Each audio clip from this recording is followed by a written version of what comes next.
اے ایمان والو، نہ تو اللہ اور رسول سے خیانت کرو اور نہ اپنی امانتوں میں خیانت کرو، اور تم ان باتوں کو جانتے ہو، اور جان رکھو کہ تمہارا مال اور اولاد بڑی آزمائش ہے، اور یہ کہ اللہ کے پاس نیکیوں کا بڑا ثواب ہے۔ مومنو، اگر تم اللہ سے ڈرو گے تو وہ تمہارے لیے حق و باطل کا فرق ظاہر کر دے گا اور تمہارے گناہ مٹا دے گا اور تمہیں بخش دے گا، اور اللہ بڑے فضل والا ہے۔ اور اس وقت کو یاد کرو جب کافر لوگ تمہارے بارے میں چال چل رہے تھے کہ تم کو قید کر دیں یا جان سے مار دیں یا وطن سے نکال دیں،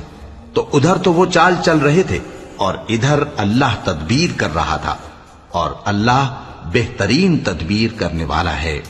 اور جب ان کو ہماری آیتیں پڑھ کر سنائی جاتی ہیں تو کہتے ہیں یہ کلام ہم نے سن لیا ہے، اگر ہم چاہیں تو اسی طرح کا کلام ہم بھی کہہ دیں، اور یہ ہے ہی کیا، صرف اگلے لوگوں کی حکایتیں ہیں۔ اور جب انہوں نے کہا کہ اے اللہ، اگر یہ قرآن تیری طرف سے برحق ہے تو ہم پر آسمان سے پتھر برسا